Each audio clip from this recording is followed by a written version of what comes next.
Continuing this series' expanded look at what the Age of the Ring mod provides in its factions, both those original to AOTR and expanded ones from vanilla ROTWK, it's worth noting up front again that these videos are not guides, merely faction highlights so you can see at a glance what some of the more interesting changes are, or all new features are.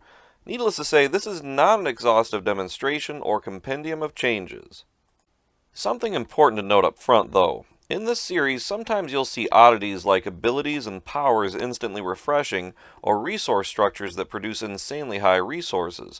This is just a product of the mod's testing mode, which lets you change these values in-game for testing purposes, or demonstration purposes as in this series. So these changes should not be seen as accurately representing the mod and how it actually plays.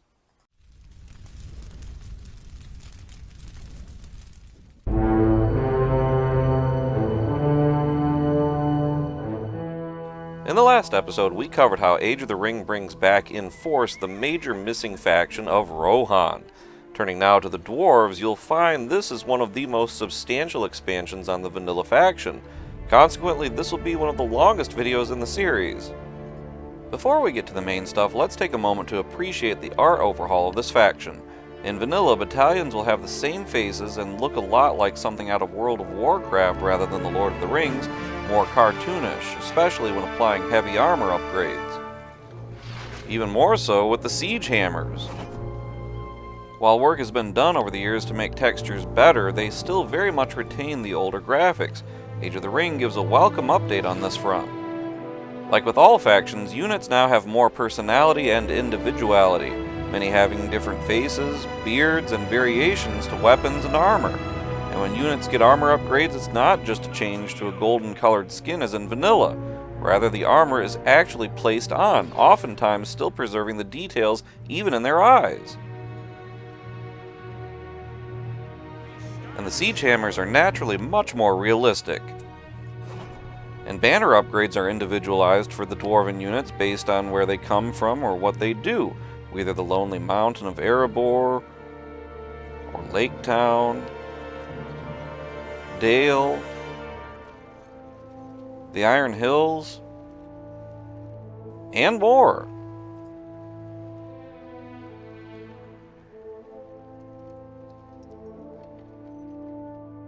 Whereas in vanilla, usually it's just one banner, but sometimes Dale archers will have an alternate one at random, though the default team color is misrepresented.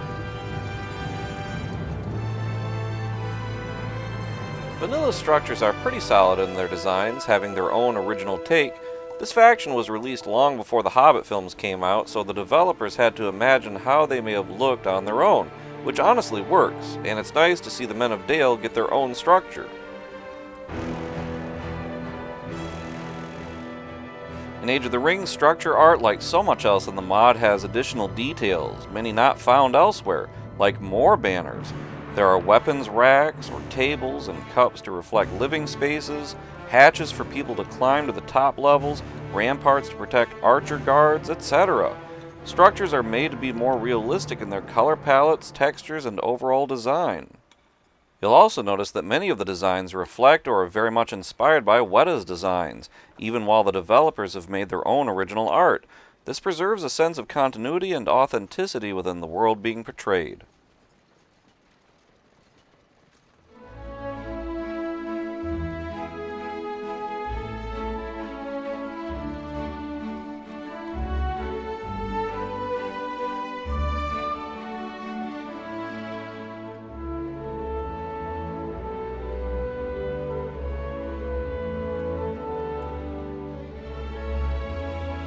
Taking a look at the units, you can quickly see the Dwarves have gone through a hefty overhaul. In vanilla, they don't have very many units, though are hard-hitting, but in AOTR they are a world apart, incorporating different kinds of Dwarves from various regions, such as even the Blue Mountains.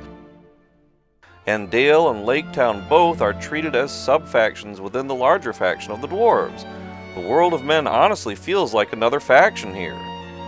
Tier 1 Lake Town units are Spam, Spearmen, and Archers. The Tier 2 is a more advanced Swordsman unit, whereas Dale Tier 1 units are non-Spam Swordsmen and Spears, but its Tier 2 is the much-feared Longbowman of King Brand himself. trained in the tradition of Bard complete with black arrows. In vanilla, they have painfully few heroes, whereas in Age of the Ring, the faction has easily the most heroes in the game. All of this is because it's the only faction in the game to be divided into 2 time periods to reflect the different eras of The Hobbit and The Lord of the Rings, with each era's hero roster adding many different abilities, stats, and strategies not found in the other era. Let's look at Vanilla Dane for a second first for ease of comparison. Powerful leadership, fear resistance for troops, powerful buff and debuff, and can summon fully upgraded troops. Pretty straightforward. But like with AON and AOTR, many of these pre-existing heroes are expanded upon, and nowhere better than the Dwarves.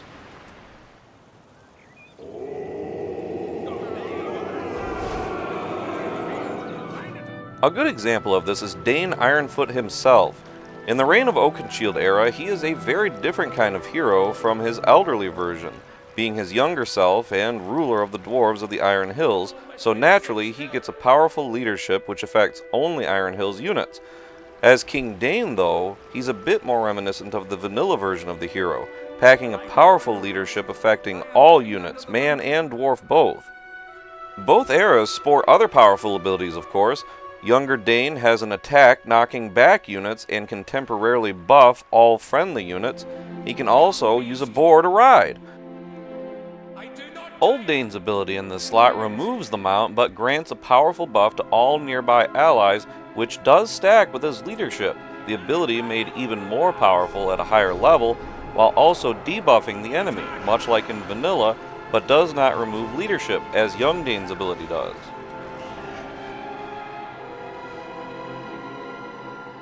Elder Dane, meanwhile, can heal heroes and fully refresh their ability timers while also making an allied hero invulnerable to damage, or keeping an enemy hero from doing any damage at all.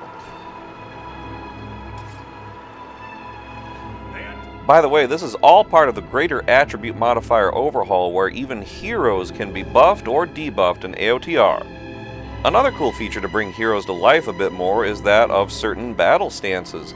Not all heroes have these, but Young Dane does, where he can actually switch weapons to give him different attack effects against normal units, like knockback or splash damage. Old Dane has no such attack effects from his stances. However, he does automatically have knockback, though this does not produce splash damage, even though several enemy units are knocked back at once from time to time. Thorin Oakenshield has an even more interesting set of battle stances in which nearby dwarves gain armor or damage buffs as long as he's attacking. And finally, Young Dane's top level ability summons 3 battalions of Iron Hills warriors, some of the deadliest troops in the whole game.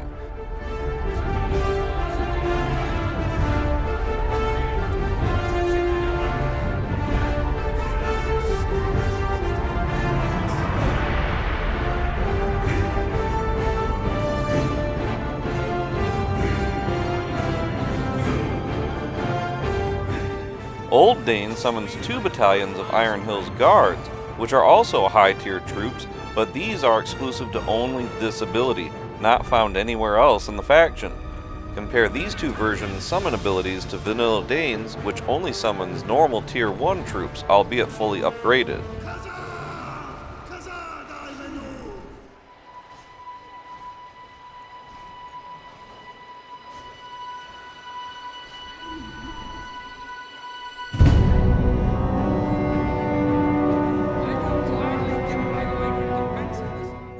And the cool thing is, with the Reign of Oakenshield selected, Thorin can do what Old Dane can do to refresh heroes' abilities, so you can give Young Dane the ability to summon 6 battalions of Iron Hills warriors. It's really fun hero ability combos like this that you cannot do in vanilla. Another unit type included in AOTR, but not so much in vanilla, is the anti-spam infantry unit. They are normal battalions, but which deal high amounts of splash damage, so are fitting against factions like Mordor dependent on lots of weak spam units like basic orcs or goblins. Not every faction in AOTR has one of these anti-spam unit battalions though, whereas in vanilla, anti-spam units are typically just cavalry. Having more opportunities to counter unit spam while not being so vulnerable to, say, spearmen makes for a bit more of a well-rounded gameplay approach. It's worth talking about a couple specific structures for just a second. While there are many that are new, the first one I want to draw attention to is actually one of the same structures, the Dwarven mine. In vanilla, the Dwarves rely on their mines quite a bit, as they do in Age of the Ring, but there's always been a little bit of a hassle for Dwarves to defend behind their mines, as they have to take a moment to come out and then walk around the mine and then attack. With Dwarves being so slow, needless to say, this can be a bit of a hassle.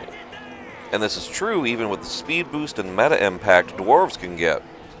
So it can be tricky trying to save a mine shaft even from one battalion of enemy units, as seen here, unless you've got, say, archers to bombard over the mine to supplement. In Age of the Ring, there is a bit of a fix for this, in which you can get an upgrade which causes a brief stun effect to attacking units. You have to be careful to time this just right, though, otherwise you could accidentally stun your own units coming out of the mine.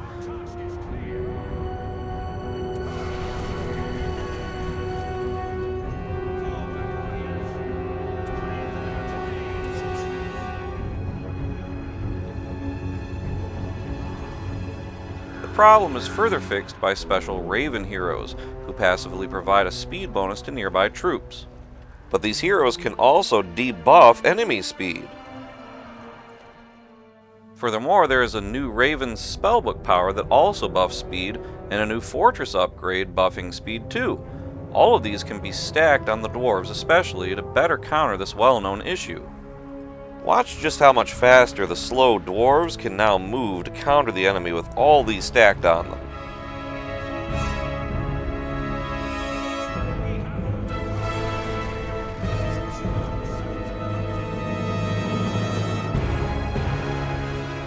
And they can now move around with ease should an enemy player keep toying with you.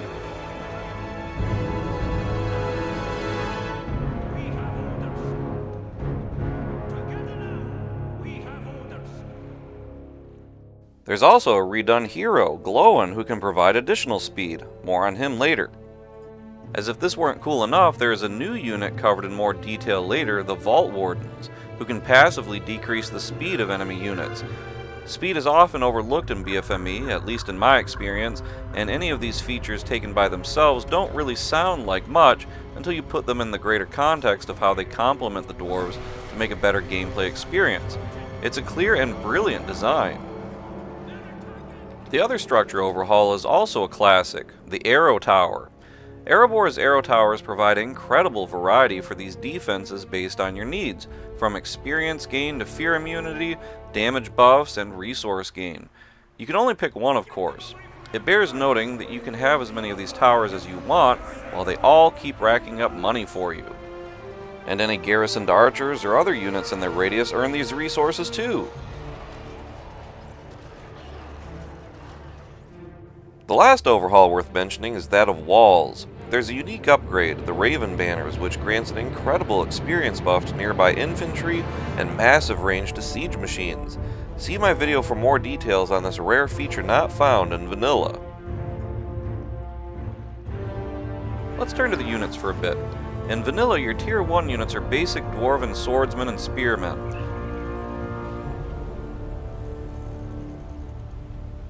The swordsmen come with a nice charge attack and are incredibly tanky for basic units.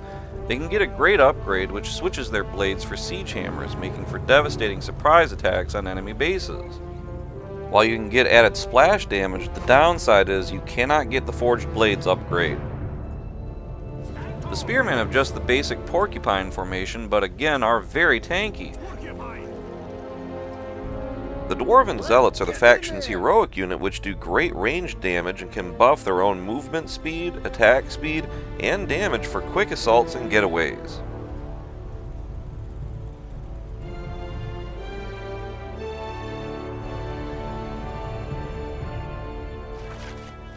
And for the archery range, you have the tier 1 axe throwers and their tier 2 Men of Dale archers. Starting with the axe throwers, these guys do great structural damage at range, which is quite different from many other ranged units in the game. Like all Dwarven units, they are tanky but slow to move. The tier 2 Bowmen of Dale are fairly good though, having good firing speed, range, and come with the black arrows, which do incredible damage from afar. As for Age of the Ring, units for Erebor have a ton of variety in terms of gameplay options and strategies, so that in some ways it's tricky to pin down just what you might want. You have the basic dwarves from the Hall of Warriors, of course. The Grimhammers covered earlier are a more advanced unit, which will be covered a little bit more in a bit. The Allies of Erebor from the Erebor Assembly, which includes the men of either Dale or Lake Town, as well as dwarves of the Blue Mountains, as well as those from the Iron Hills.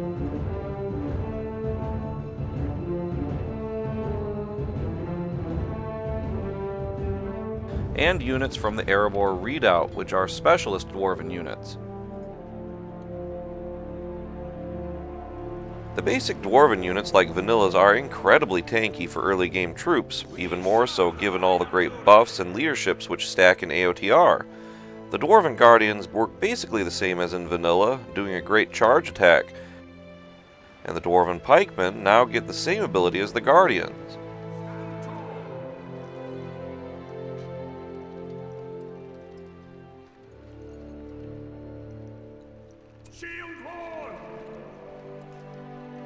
And like in Vanilla, the Guardians get Siege Hammers, which also increase structure damage, but at the cost of getting the Forged Blades upgrade for increased unit damage.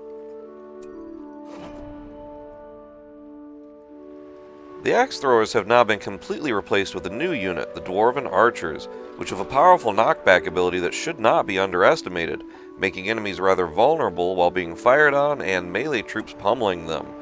You definitely want to mix these guys into your armies through all stages of a match instead of completely overlooking them in favor of higher tier archers.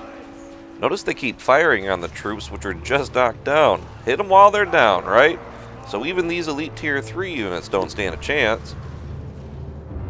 And the Grimhammers covered earlier should also be mixed in with your troops at all stages of a game for great splash damage, while your other troops tank the main damage. Grimhammers cannot get heavy armor upgrades, only weapons upgrades, making them much more vulnerable, so unless you're going up against only weak spam units, these guys always need to be backed up by your tankier units. In this case, neither they nor the Tier 1 Guardians would win against the elite Tier 3 legions of Morgul on their own, but together they are unstoppable.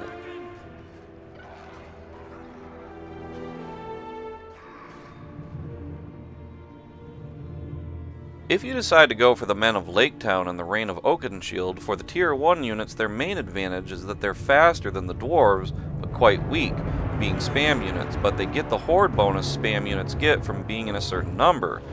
But that's their only special ability they get. Whereas the Tier 2 Guards of the Master can debuff enemies and disable structures, perfect for disrupting the economy of your enemy or getting through tough defenses. If you go for the Bardings under the Reign of Ironfoot, which are the Men of Dale, they're non-spam normal Tier 1 units, so lose the Horde bonus, but they each get special abilities. The Barding Spearmen can greatly nullify Mordor's Easterling and Variog units, reflecting how the Easterlings became the great foes of Dale in the war, and they get the Spear Wall formation, letting them move in the process.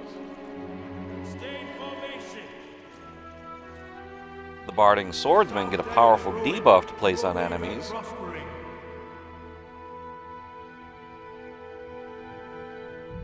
And the Barding Longbowmen are the cream of the crop in terms of range, attack, speed, and damage.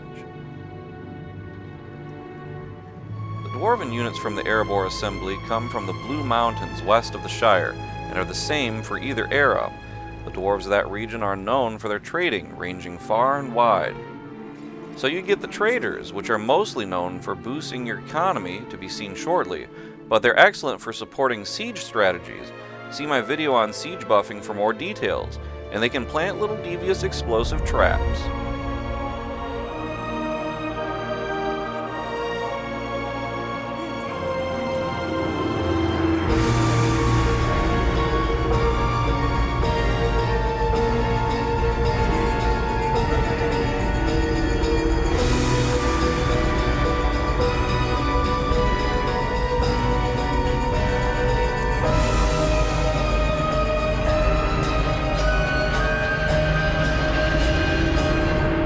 On the other hand, are the protectors of the traders, and so are interpreted as being fast, stealthing in trees, gaining double damage from flanking and attacking from behind, and able to teleport around the map and set more traps. Great unit disruptors.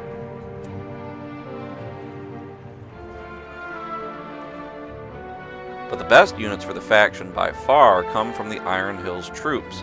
The same for both eras, the warriors automatically come equipped with heavy armor and debuff enemy armor per hit, melting virtually anything they come across.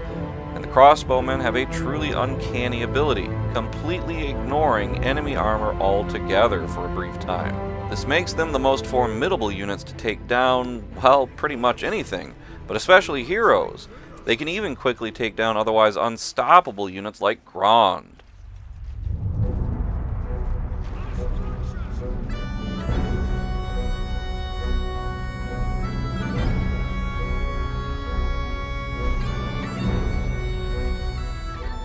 As for the Erebor readout, the specialist units have great variety. The Vault Wardens buff your troops more as they level up and are buffed out when near your mines, being ideal to keep inside at all times to defend at a moment's notice. And their speed debuff mentioned earlier can prevent enemy players from toying with you as easily by just running around your mines.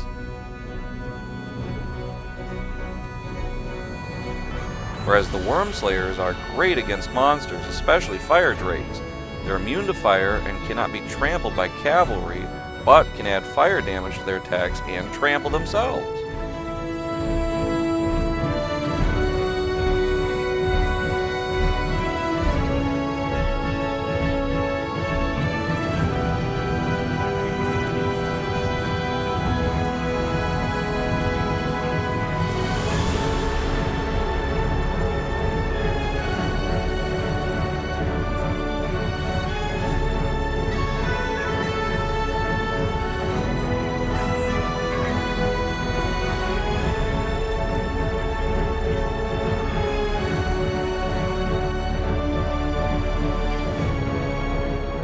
Lastly, there's the Khazad Uzbadul, a semi-heroic unit who are guardians of the king. Limited to 2 on the battlefield, these guys can tank damage like crazy, deal splash damage and increase damage per hit, buff heroes' damage and armor, and can pull enemies in toward them to prevent escape.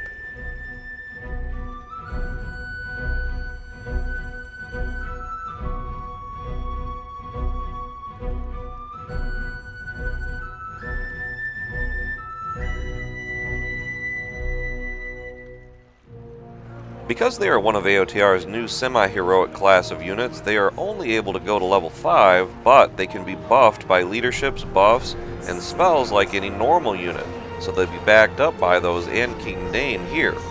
Them glowing redder is their Rising Anger ability, increasing their damage.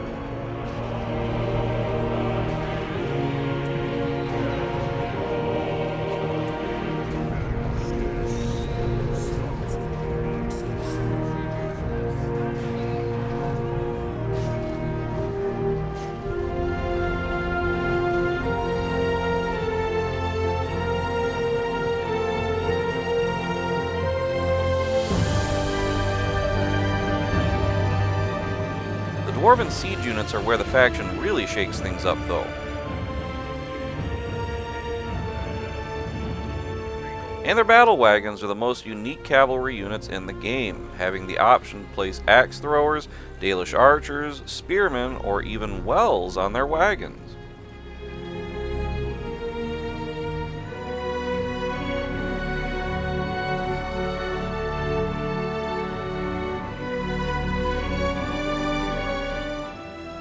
If you have ranged units on the weapon, you can do something no other ranged cavalry can do in the game: fire and move at the same time. This inability to do both for cavalry has always plagued BFME mechanics from the very earliest days, so this is a particularly cool function to say the least. And who doesn't love portable wells? This function helps to accommodate the dwarves' biggest weakness: speed. They can't always retreat in time to get healed up, so bring the healing to them. And having spearmen on the back helps to ward off pesky cavalry, who can otherwise easily overwhelm the wagons. It's notable that spearmen come with banner carriers on the back to provide the standard leadership buff to surrounding troops, a nice double bonus. These units can also launch flaming barrels to soften up clumps of units before going in for great trample attacks. Notice, by the way, that the battle wagons can heal one another with the wells. Nice touch. Battle wagons are especially deadly when popping out of mines.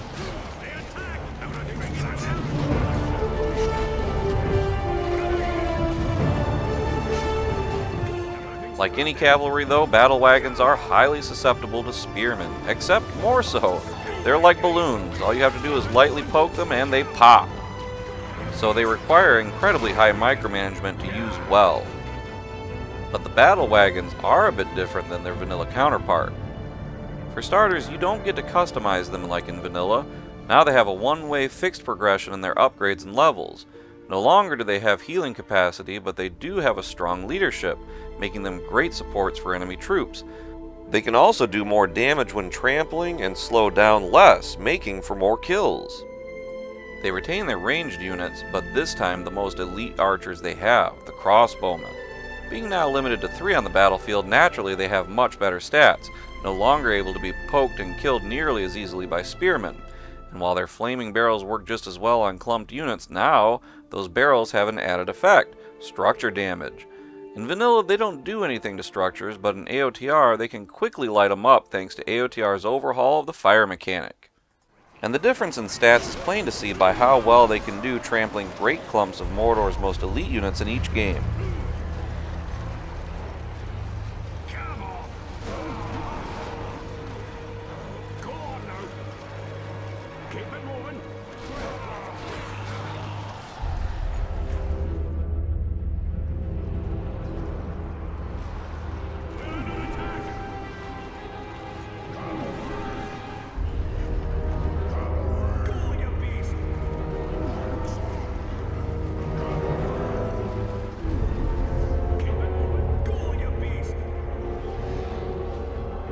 Their catapults are some of the most destructive siege in the game, firing double shot to make quick work of bases, and their flaming barrels can soften up clumps of troops from pretty good range.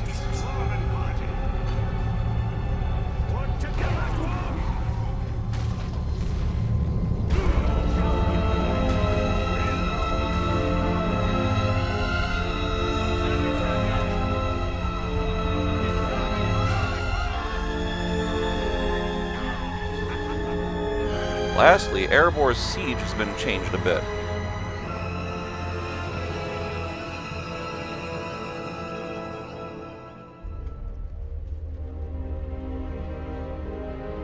The catapult of vanilla remains in the game, but only as your fortress siege defenses.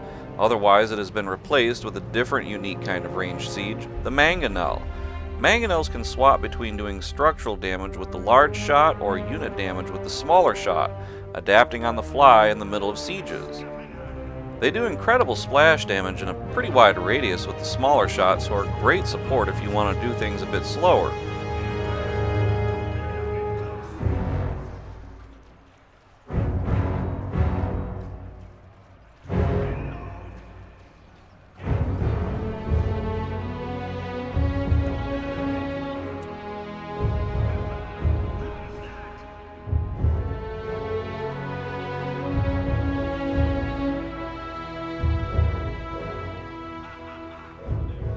And the Demolishers are second to none in terms of battering rams.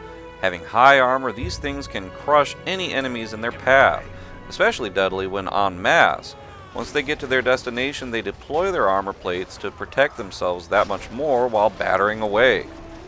So you can see that what the Dwarves lack in unit variety, they make up for in some fun ways to make them stand out.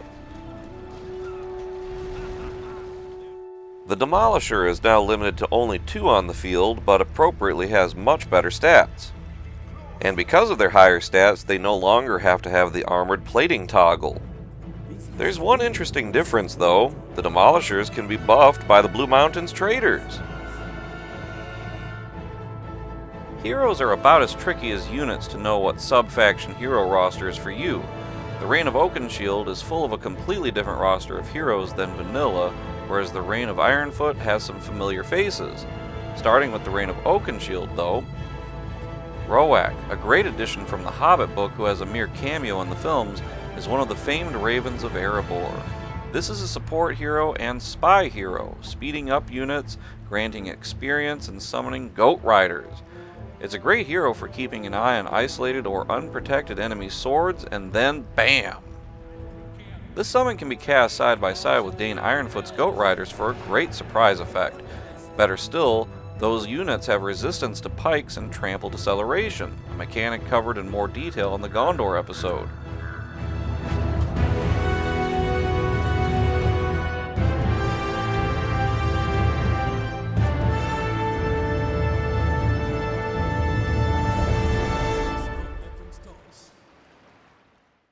The Master of Lake Town, an early game hero, naturally supports your Lake Town units, but can also spy by revealing the fog of war from a great distance.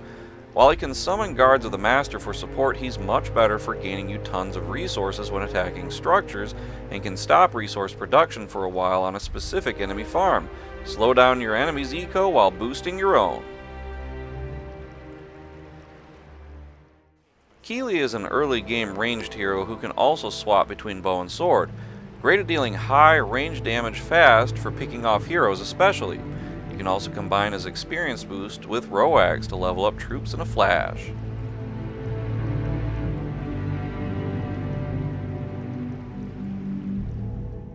Feely, brother of Keely, is another early game hero who is really meant to be used side by side with him, having synergy which buffs both.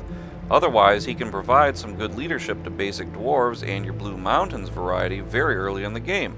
Stack this with the leaderships from the Vault Wardens and Battle Wagons for strong early game pushes. Balin is a mid-game support hero, offering unusual abilities like increased vision range and teleporting units for deadly diversionary tactics.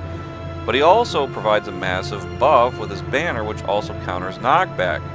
Perfect when countering trolls, and he gives a tremendous boost to resource production in a target hero's stats, with dramatic reduction in cooldown of powers to boot. Bard the Bowman is an amazing hero killer, especially when used alongside Keely. Having the black arrow that debuffs enemy and even structure armor, his fast attacks and powerful self-buffs can make short work of any hero even on his own, especially flying units. He can also buff all archers with his leadership, not just banished ones.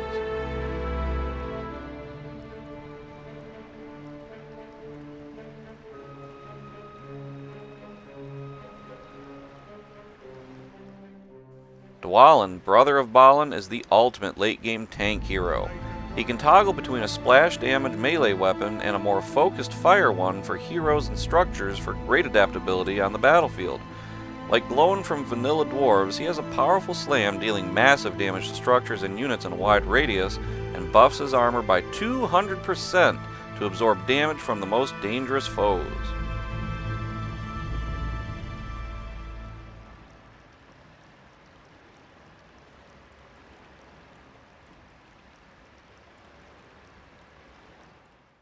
And Thorin Oakenshield, proud heir to the throne of Erebor and the faction leader, is a great late-game hero, offering an unusual leadership and the invaluable ability to instantly refresh hero abilities in a wide radius, as covered earlier.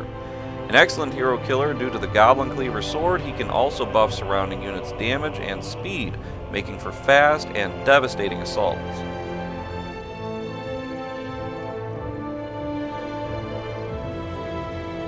Moving on to the reign of Ironfoot heroes, there is Arka, a descendant of Roak who serves the same function as her ancestor with only one difference. She summons a battalion of elite units, Dalish Outriders, instead of the Goat Riders.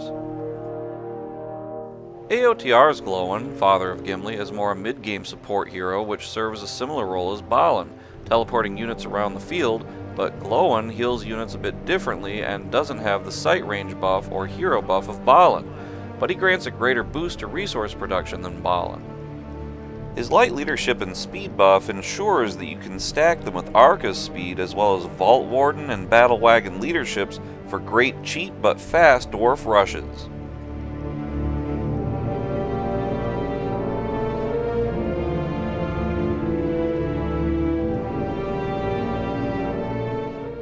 Compare this to Vanilla Glowin, who is incredibly different. It's a powerful melee hero doing massive splash damage to units and structures alike, though.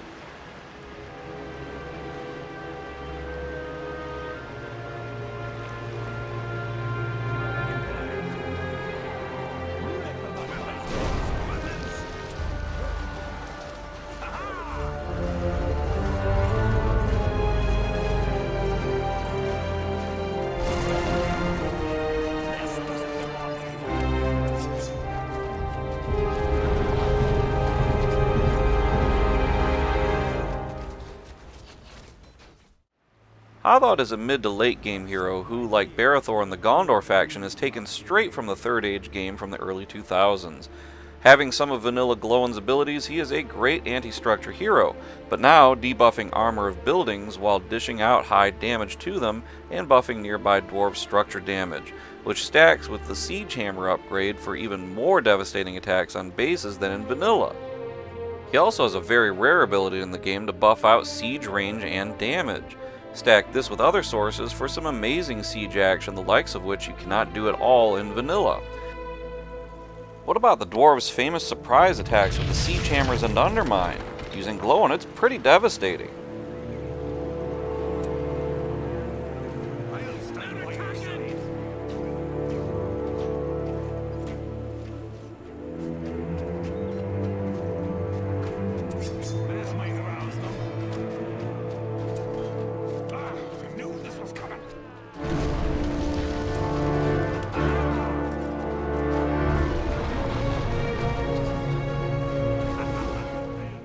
Compared to AOTR with Hobbit using Keen Eye, Sabotage, and buffing the Dwarves' anti-structure damage, and this could get even worse for the enemy were any buffs or leadership stacked on them.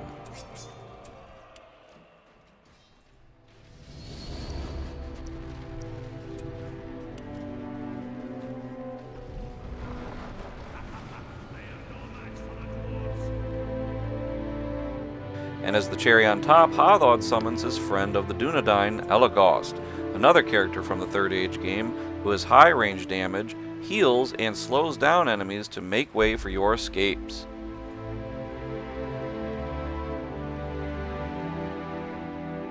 In Age of the Ring, King Brand, grandson of Bard and King of Dale, is a powerful mid-game hero taking the place of both the Master of Laketown and Bard, buffing out all Manish units and dealing greater damage with his ranged attacks than Bard.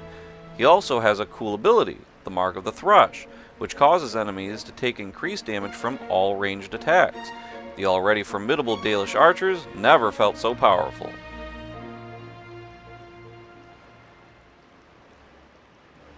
Compare this to Vanilla King Brand, whose arrow abilities are similar but with subtle differences, and he does not provide any leaderships.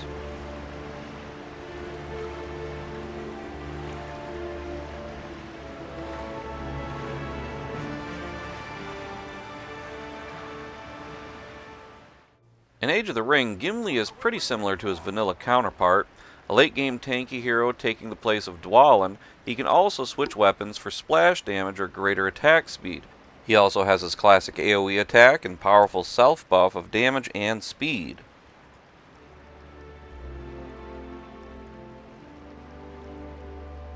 In Age of the Ring, he gets a very special ability though. He can now summon his friend Legolas. In this form, he's just a simple ranged support hero doing great damage from afar.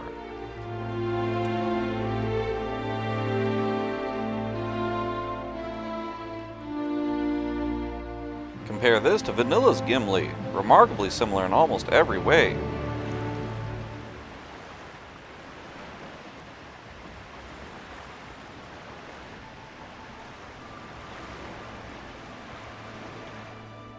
And Thorin III, also known as Thorin Stonehelm, is a late-game hero of great power. The son of Dane Ironfoot and thus the Prince of Erebor, this Thorin works much like Thorin Oakenshield, delivering a powerful leadership when he attacks, but even more so. Even more powerful still is that he can buff surrounding heroes' damage for devastating hero strategies that make short work of enemies and their bases.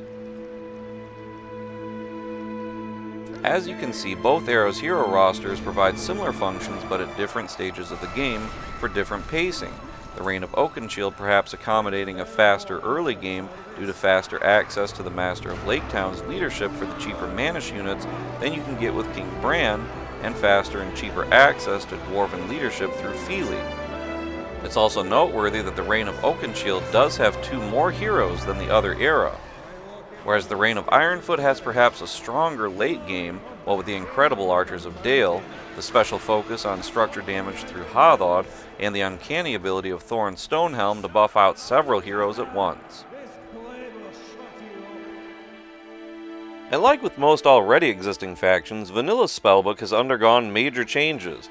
One of the most interesting ones is their universal permanent eco boost on all mines, reflecting the dwarves as great miners. This boost can potentially rival the economic powerhouse of even Isengard, all the more so because certain heroes can temporarily boost the economy even more.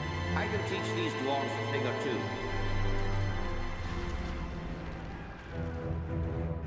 As well as some special support units, like the traders from the Blue Mountains.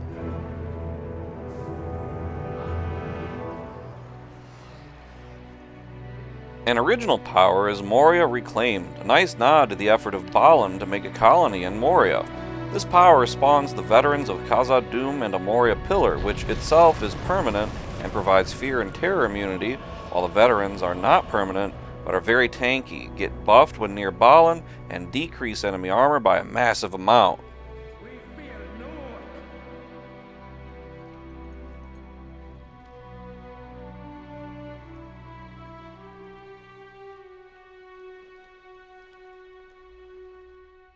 Stack their debuff on another AOTR power, Vow of Vengeance, which is an incredible 50% debuff, lasting for 5 minutes. All enemies will melt with this stack guaranteed.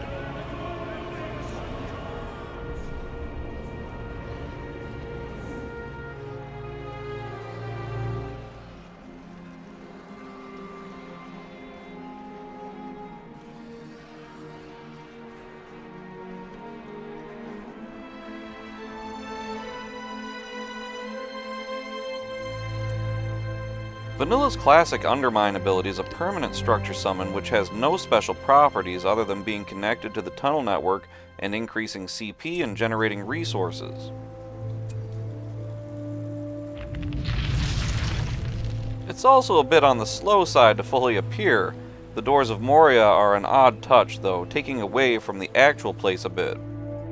This has been redone to be more original, appropriately not bearing the Doors of Moria, and now has Vault Wardens mechanically and functionally guarding it from enemies while it produces resources, benefits from your universal eco boost, and operates like a heroic statue and well combined.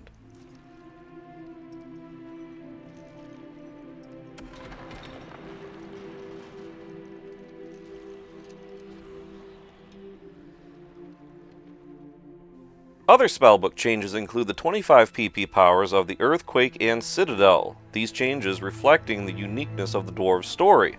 The Citadel of Vanilla has always been unique, being the only power of its kind in Vanilla and kinda cool, though the massive catapult is also kinda overboard and doesn't really feel like it belongs in Middle-earth.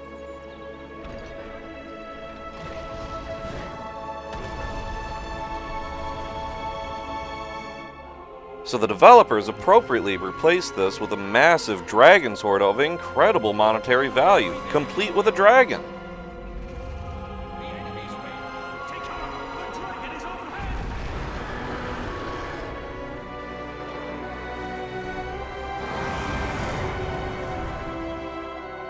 Here's another good example of what I'm talking about. Interestingly, the faction of Erebor, the Dwarves, had the Earthquake power for years in AOTR, but it was recently replaced by a far more interesting, unique, and surprising power that has far more to do with the Dwarves and their story than even the Earthquake, Durin the Deathless himself. This is one of the deepest cuts in the whole game, drawing from one of the only lines relating to this mythic figure in an obscure writing of Professor Tolkien's. The base-destroying 25 PP power is largely left to the dragon summon, so Durin is more of an army-destroying power, able to buff your bases while debuffing enemies in a wide radius by 33% is devastating, especially considering they are stunned for a while. Armies will melt. He can also summon a powerful unique heroic unit, retains a version of the classic Earthquake power, and can make himself invulnerable for a while.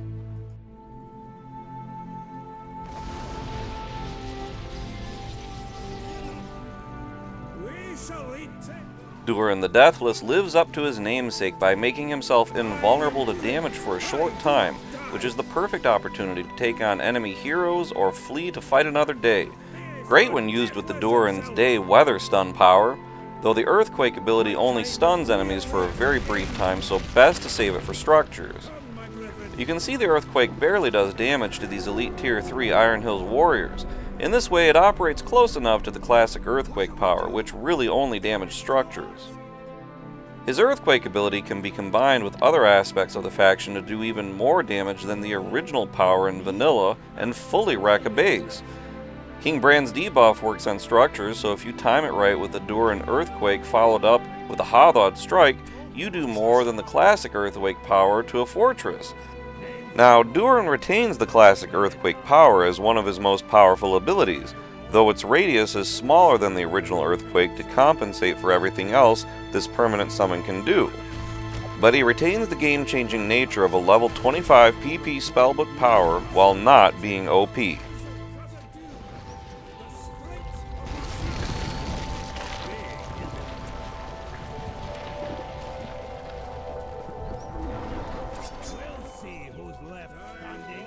Just get in there with a couple more hits. Watch as his debuff ability causes your weak Tier 1 units to melt the Tier 2 Easterling archers, some of the best archers in the whole game. Ordinarily, these archers would slaughter the dwarves, no contest. Because of the limited time duration of this power, it definitely works more in favor of your archer units due to archer DPS being superior to melee units' DPS.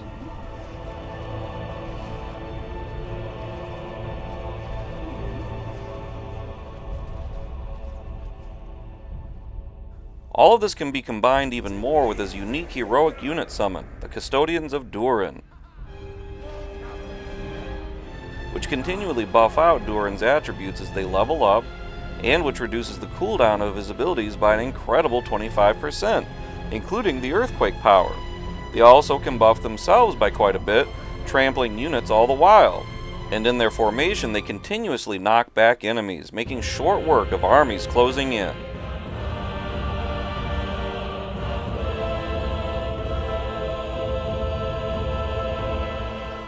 Watch as they target a certain enemy to buff themselves, then activate the other buff while also trampling, then activating their stance to continuously knock back this clump of enemies. So just on their own, they can be devastating.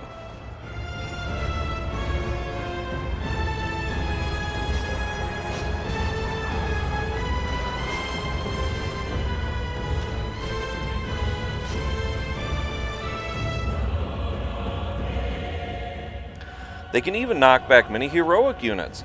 They're one of the only units which can do this, by the way, making those enemies quite easy targets to say the least.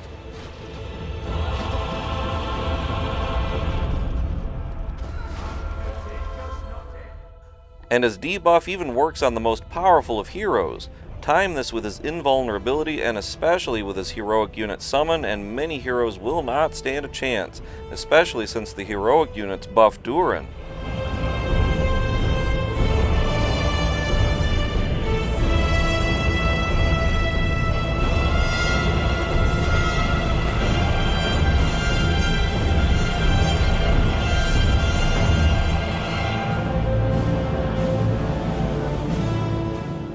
As for those heroic units knockback does not work on, like Isengard's Manslayers, Durin's debuff also works on heroic units, a rare find.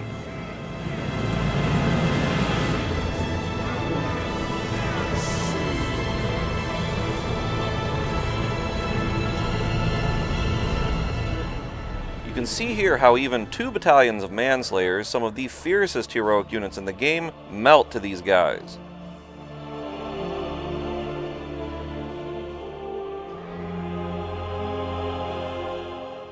What's more is, Durin can counter the greatest weakness of the dwarves, cavalry.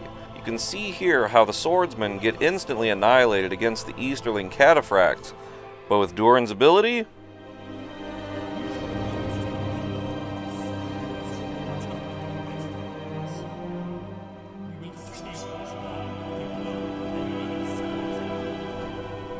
only 1 battalion somehow gets wiped out, but the rest stay safe. All of this being said, there's a great deal of versatility and longevity to Durin, replacing the otherwise standard and immediate use of the classic Earthquake power. As you can see, the variety of troops and strategic options available to AOTR players vastly exceeds that found in the vanilla game. Well, this just about wraps up this video. The next episode will cover the original Age of the Ring faction of Harad Wyth, which is all about the mysterious southern lands of Middle-earth and its peoples. In the meantime, if you haven't already, why not download this amazing mod? It's fast, free, and easy. Download link is in the description, and I have a great installation guide on my channel here.